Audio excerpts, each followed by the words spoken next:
দুআষাৰ ৰাইজক উদ্দেশ্যি ভাষণ ৰাখিবলৈ অনুৰোধ জনাইছোঁ।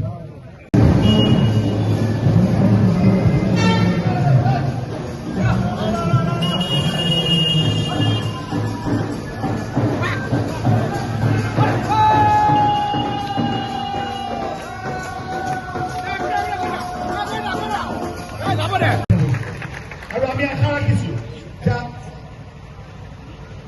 ২৭খন গ্ৰাম পঞ্চায়ত আৰু এখন নগৰ সমিতি আজি ভাৰতীয় জনতা পাৰ্টিৰ যি শক্তিশালী সাংগঠনিক ভেটি আমি আগন্তুক বিধানসভা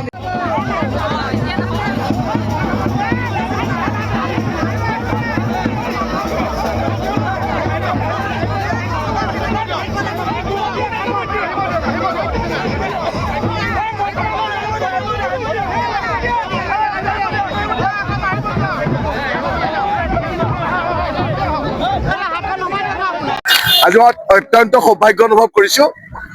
বিশ্বৰ সৰ্ববৃহৎ ৰাজনৈতিক দল ভাৰতীয় জনতা পাৰ্টিত আনুষ্ঠানিকভাৱে যোগদান কৰি অত্যন্ত সৌভাগ্য অনুভৱ কৰিছো।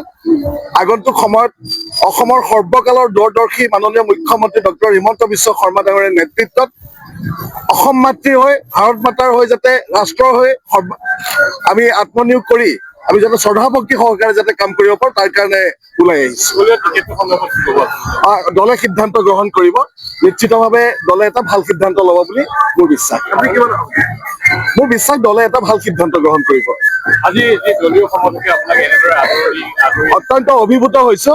ইয়ে প্ৰমাণ কৰে যে অহা সমষ্টিত ভাৰতীয় জনতা পাৰ্টিৰ ভেটি অতি শক্তিশালী আৰু আগন্তুক ২০২৬ চনৰ নিৰ্বাচনত ডক্টৰ হিমন্ত বিশ্ব শৰ্মা ডাঙৰীয়াৰ বলিষ্ঠ নেতৃত্বত অসমত পুনৰ ভাৰতীয় জনতা পাৰ্টিৰ নেতৃত্বাধীন পুনৰ অসমৰ মুখ্যমন্ত্ৰী ডাঙৰীয়াৰ নেতৃত্বত এখন অসম চৰকাৰ গঠন হ'ব আৰু ৰহা সমষ্টিতো ভাৰতীয় জনতা পাৰ্টিয়ে যিগৰাকীকে প্ৰাৰ্থী দিয়ে আমি নিৰংকুশ সংখ্যাগৰিষ্ঠতাৰে ৰহাৰ পৰা যে আমি বিজয় সাব্যস্ত কৰিব পাৰিম যে আজিৰ সমদলে পুনৰ তাকে প্ৰতীয়মান কৰিছে।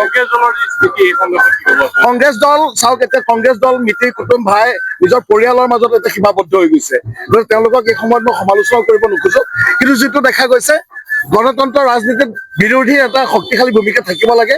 কিন্তু অহা ২০২৬ চনৰ নিৰ্বাচনত বিৰোধী যি বিৰোধী আসনত বহিব পৰাকৈ তেওঁলোকৰ যিটো সংখ্যাগৰিষ্ঠতা, সেই সংখ্যাগৰিষ্ঠতাৰ পৰাও কংগ্ৰেছ বহুত দূৰ পিছুৱাই থাকিব।